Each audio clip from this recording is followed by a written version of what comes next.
Hey, what is going on, guys? This is DK, back at you with another video here to break down the 4-game NBA main slate here on Tuesday. A couple things before I get into the video. Again, we're over 2.2 thousand subscribers now. Seriously, thank you guys all so much for all the support. I really do appreciate it.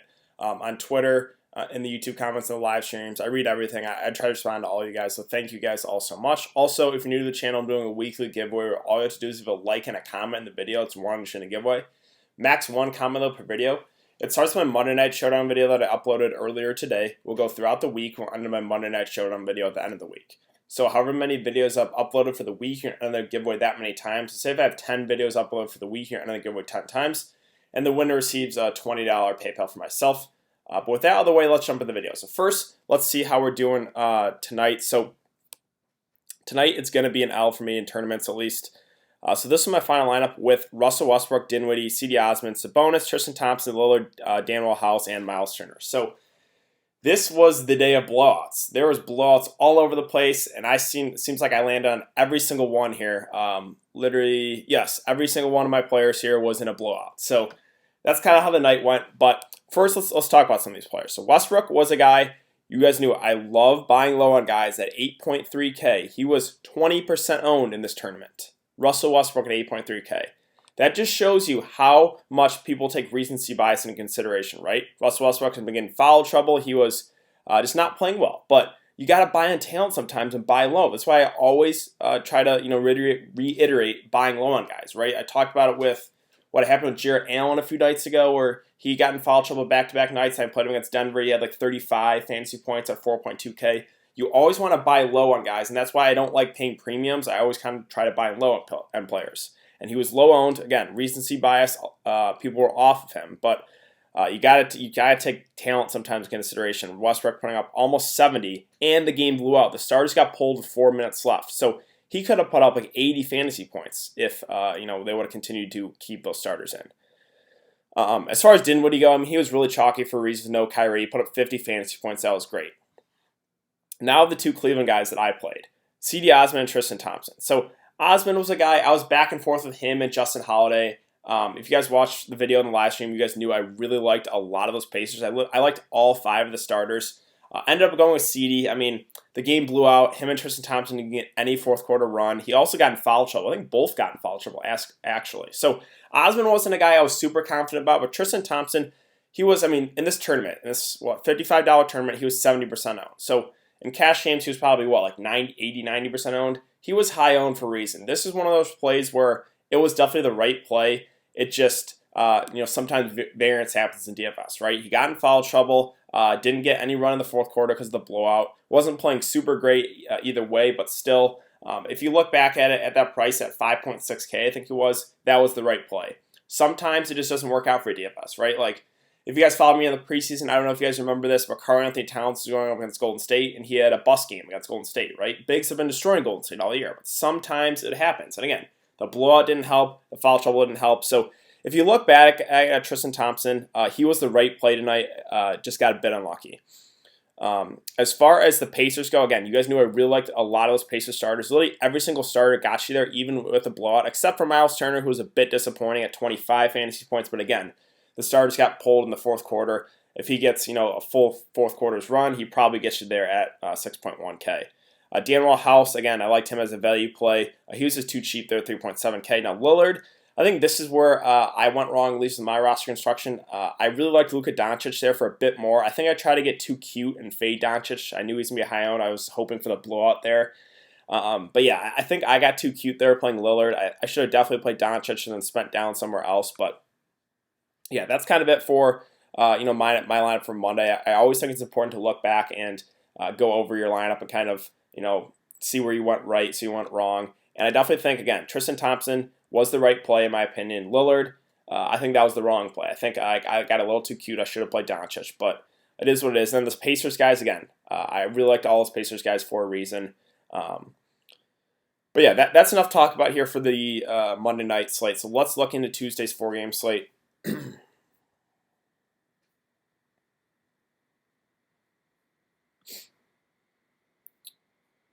All right.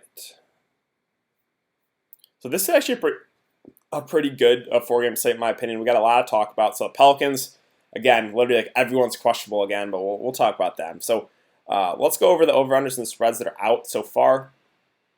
So only 2 of the 4 are out right now. Golden State Memphis is sitting at 222 with the Grizzlies favored by 6.5. Suns Kings at 220.5 with the Kings favored by 1.5 points.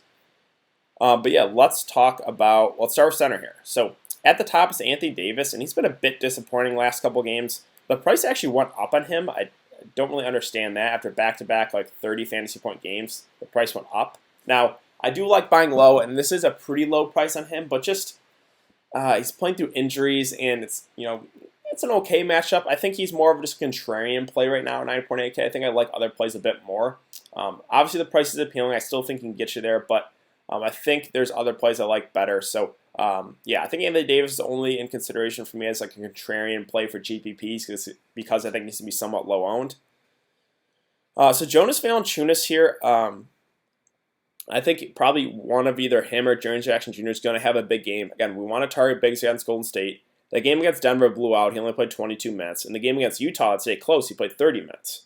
So I think he's priced about right with a little bit of upside. And again, we do want to target bigs against Golden State. So this is a spot where I am considering Jonas Valanciunas. I wish he was a little bit cheaper, but I still think he can get you there at that price tag. No Derek Favors, so I'll talk about some value bigs for the Pelicans in a sec. Whiteside at 6.3K. This is probably one of my favorite plays. He's just way too cheap in this match against the Pelicans with no Derek Favors. I believe Joe Okafor is already ruled out, or Okafor is doubtful. Let me type in Okafor. Yeah, I think Okafor is doubtful. Yep, considered doubtful. So it's going to be Whiteside going up against Jackson Hayes and Nikola Melli. So Whiteside should crush in that one. This game, again, Portland, it is a back-to-back, but the game blew out, so the Stars didn't get a full complement of minutes, so I wouldn't be too concerned about the back-to-back, and this is just a great spot. So I love Whiteside here at 6.3K, one of my favorite, if not my favorite play of the day right now. Richaun Holmes is interesting. It is a revenge game here against Phoenix. I just think he's priced about right. Like, I don't think there's enough upside on this price right now. I think he's playable, probably only a part of a game stack. Jaren Jackson Jr., you guys know my concern with him is the foul trouble concern. But bigs have been against Golden State is something we want to target. Again, him and Jonas Valanciunas. I think one of these two guys will have a really big game. Jaren Jackson Jr. is priced okay. Again, the concern with him is the foul trouble risk. If he can stay out of foul trouble, I think he'd have a big game. So him and Jonas Valanciunas are definitely a couple bigs from Memphis I'm considering right now. Kaminsky at 5K seems priced about right. The minutes have been going up on him. But again, Phoenix kind of goes back and forth with giving him minutes versus Aaron Baines. They have Saric too, so I just think he's okay. JaVale McGee, like him and Dwight Howard are guys I usually look to with Anthony Davis out. With Anthony Davis healthy, I just can't do it there at 5K. Willie Cauley-Stein just seems priced about right. Like I don't think he has huge upside at this price. He's probably gonna play 25 or so minutes. So yeah, I just think he's okay. Now we get to the Pelicans big. So with no Okafor and with no Derek Favors, Jackson Hayes and Nikola Melli are going to have to play big minutes. So Hayes in that last game against Golden State played 32 minutes. He's not a guy that's they're just going to feed to like down in the post and like he's going to get you points. He's a guy that kind of will get you the peripheral stats like putbacks. He's not a great offensive player right now in his career, but at 4.9K, I think he's playable. Probably going to play. I think again, him and Melli kind of split the minutes. So I think Jackson Hayes maybe 25 to 30 minutes and Melli kind of the same. Both these guys are very, very much in play. Again, the Pelicans are super thin up front, so both Melli and Hayes are very viable, cheap options.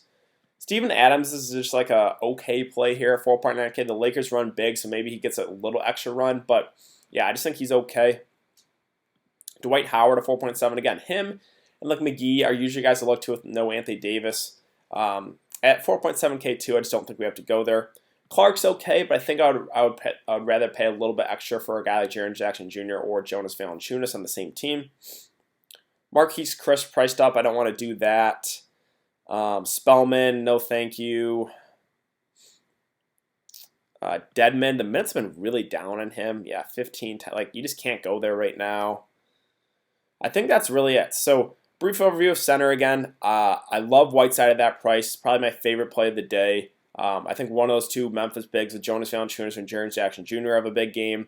And then Hayes and Melli as the cheap options. Those are the bigs I'm considering right now on this slate. So let's move on to power forward. And Brandon Ingram, we still have a lot of Pelicans guys listed as questionable. So this will be something we'll have to monitor going into tomorrow. So that's why it's very important to follow me on Twitter, guys, as well as check out the live stream. I will be live streaming probably 30 to 45 minutes before lock for this slate. But if all those Pelicans are ruled out once again, then we can look to guys like Drew Holiday and the Valley guys. So I'll talk about that in a bit. But yeah, if Ingram plays and it's not going to be limited, I would like him a good amount at this price tag. So we'll see. Gallinari at 6.5K always just seems okay at that price. I don't think he has huge upside. Not necessarily the best matchup either. Kelly Oubre seems priced about right too. I mean, he will have an upside game every once in a while. I think he just had a big game against Atlanta, so he's okay. I think I would go there as part of a game stack. Let's see other options. Pascal had a big game last time out against the Pelicans in 35 minutes, put up 42 fantasy points. I don't think we're going to expect that again, and he is priced up to 5.9K, so I think I'll probably pass there. Kenrich Williams is at 5.7. Don't think he's huge upside, but he would be someone I would consider if all those guys miss once again. So, again, I think he'd be more of like a cash game option if all those Pelicans guys do miss. Bielitsa, the minutes have been a little bit up and down on him. 19, 36, 23, 31. They always seem to be up and down on Bielitsa. But if he hits that high end, he can definitely get you there. So this is a play that I think is more of a GPP play because, again, the minutes have been all over the place for him. Sarge is viable at 5.5K. The Phoenix guys, they're just kind of a balanced team right now. But there is Rubio did get ruled out for this game. So my best guess is since it's a back-to-back, he probably won't be available for this one as well. So I'll talk about some value guys here in a sec for Phoenix. But Sarge is, again, I think he's just okay. Kuzma with Anthony Davis and LeBron both out there, again, just like okay. Kyle Anderson at 4.2K. I think there's probably better value plays. It is a good matchup. I think there's probably better ways to go. Now, Little F 3.5K has been starting and playing some decent minutes. I think he's worth a look as a value play. It's a really good matchup. He's not really a high usage guy, but if he's going to continue to start and play like 30 or so minutes, I think he is viable. Hazonia, I think I would look there if he starts. If he comes out the bench, they've just been limiting his minutes a lot, so yeah, I think I would definitely consider him if he starts. If he comes out the bench, I don't think we have to go there.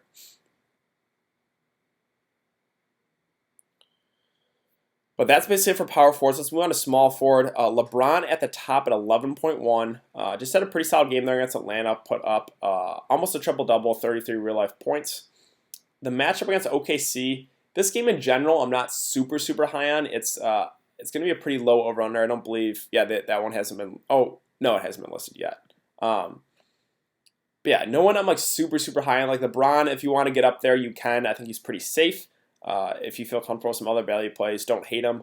It's just probably not going to be the way that I go on this slate. Buddy Hield at 7.5K, so he just had that big game, 35 real-life points against Boston.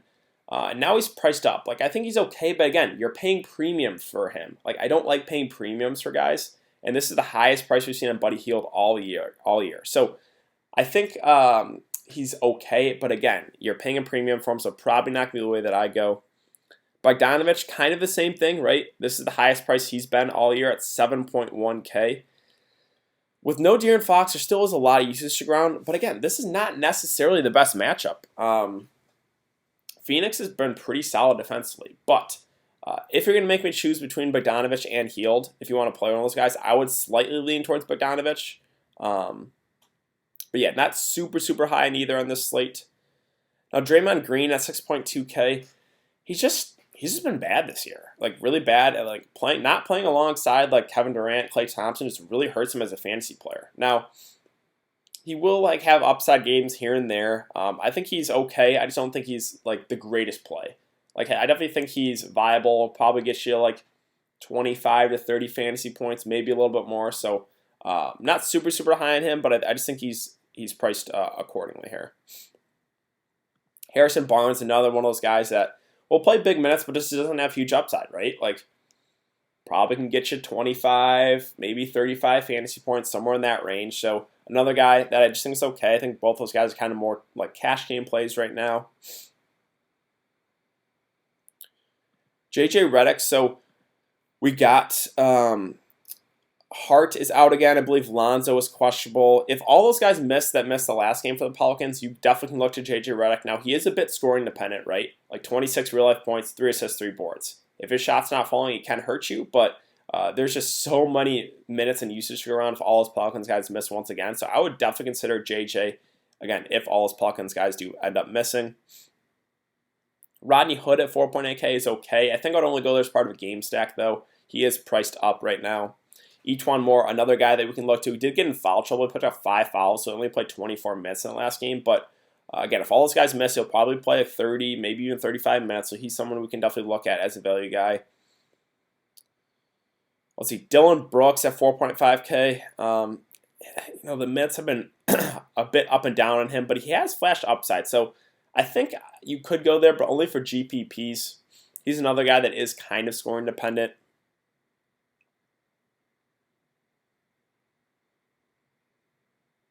Let's say Jordan Poole is just okay at 3.9K. If he plays like 30 or so minutes, he's okay. If he plays like 20, it wouldn't be super high on. Again, another guy that is kind of scoring dependent.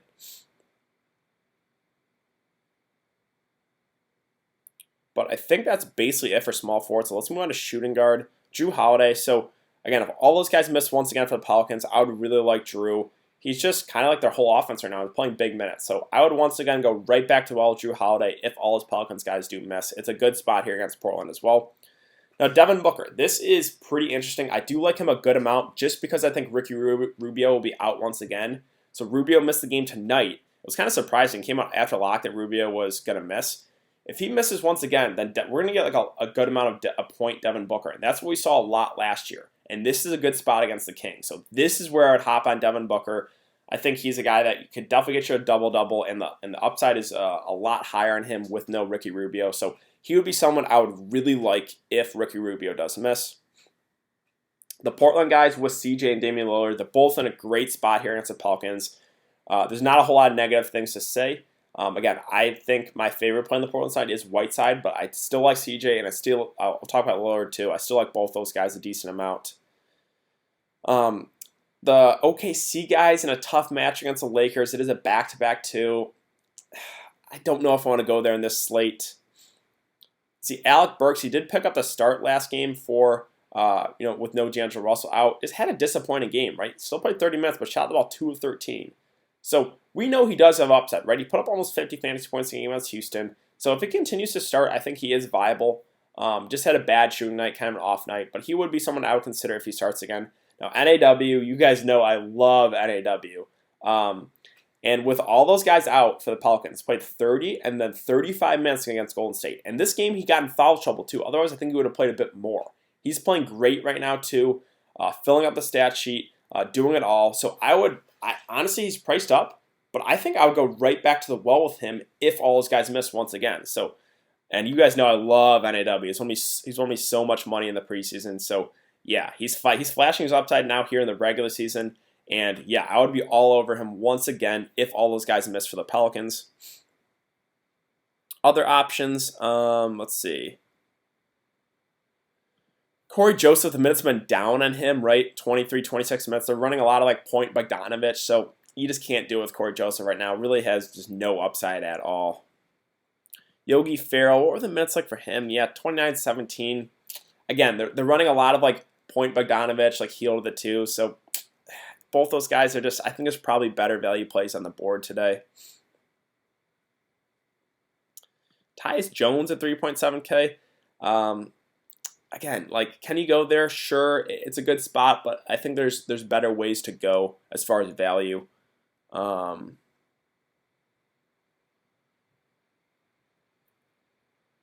Where is... Okay, so Tyler Johnson's a guy we can look to. I'll talk about JEVON Carter in a second point guard, but Tyler Johnson is a guy that if Rubio misses again, he's a guy that'll probably play 25 or so minutes off the bench, and he would be someone you could consider as a value play. I think I'd much prefer a guy like JEVON Carter. Oh, here's JEVON Carter actually at 3K. So he picked up the start for Ricky Rubio and played decent minutes. Let me actually look at what his minutes are right now in the game currently. He's not a super high usage guy, but if he's going to continue to start at point guard, I think he's definitely viable. So let me see what his minutes are like right now. It's in the third quarter, midway through the third quarter. He's at 20 minutes, has 3 points, 2 assists, 2 boards, 1 steal, 1 block. Again, not a super high usage guy, but if he starts at min price, I think he's very, very viable as a cheap option. But that's kind of it for shooting guards. So let's move on to point guard. Lillard. So I really like these Portland guys. It's just a great spot against the Pelicans. So Lillard, CJ, Whiteside, like all three. Again, my favorite probably would be Whiteside, but any of those three are very, very viable here. Already talked about how I would love Drew if all those Pelicans guys are out once again. I like Booker a good amount if Rubio misses. So these three guards right here with Lillard, Drew, and Booker, I like all three of those guys a good amount here. Chris Paul against the Lakers, it's a back-to-back, not necessarily the best spot. Again, I would much prefer going guys like CJ, Booker, Drew Holiday, and Lillard. Rubio, so again, he missed this game. I assume, did they say what it was that he missed or why he missed the game? Like, what was it, a knee or something? It doesn't say here, but if he continues to miss, again, if he'll miss this game tonight, or tomorrow, I should say, I would really like Booker, and then we consider a guy like JEVON Carter as a value play. John Morant at 6.7K is actually viable. The game against Denver did blow out, but before that was 30. He was playing 30 minutes in each of the last couple of games, and this is a good spot. So he's someone I think is more of a contrarian GPP play. Like, I think I would prefer just paying a little extra for guys like McCollum, Booker, Drew Holiday, and Damian Lillard. But I think he is still playable there at 6.7K. Do they have? Oh, they have Draymond Green listed as a point guard? What? I was so confused. Like, why? So they have Draymond at point guard and small forward? That's interesting. But, okay, yeah, I got it. Draymond, right now at his price, I just think he's okay. Like, there's not a whole lot of upside. I think he's more of just like suited for cash games. So Lonzo Ball, him and Brandon Ingram are currently listed as questionable still. If both Ingram and Lonzo Ball miss, then again, it's Drew Holiday. We look to like JJ Redick, Etuan Moore, NAW. So those would all be guys that I would really like if these guys miss. Now, if Lonzo Ball plays at 5.4K, I think he's playable. The minutes had been down on him recently, so I wouldn't say he's the greatest play, but yeah, I think he would be playable if he does play tomorrow. Let's see, Kai Bowman at 4.7K came out the bench, but was pretty solid, right? In 28 minutes, put up 31 fantasy points. So I think he's a guy that Golden State might start tomorrow. So we'll see. If he starts, I think he's a pretty safe option here at 4.7K. I do like him a good amount as a value play. Rondo at 4.5K. So they said he's now off his minutes limit. He played 24 in the last game against Atlanta. With him off his minutes limit, I know it's not necessarily the best matchup here, but I do like this play a decent amount here for Rondo. So with him off his minutes limit, I think he probably plays mid-20s minutes at 4.5K. He does have upside there. So definitely someone I'm considering there as a cheaper option. But I think that's basically it. So again, we still do have some injury news we're waiting for on the slate, right? We're waiting on, Anthony Davis is probable. I assume he's going to be good to go, but nowhere you're getting into if you play AD, right? He's made of glass. We're waiting on Ingram injury news, Rubio, as well as Lonzo Ball. So that's why it's important to follow my Twitter, guys. That will be in the description below. But I think that's about it. So thanks again for coming to check the video, guys. I really do appreciate it. Again, it's important to check out the live stream. Probably live 30 to 45 minutes before lock tomorrow. But yeah, that's basically it. So thanks again, guys. I really appreciate it, and I will see you later.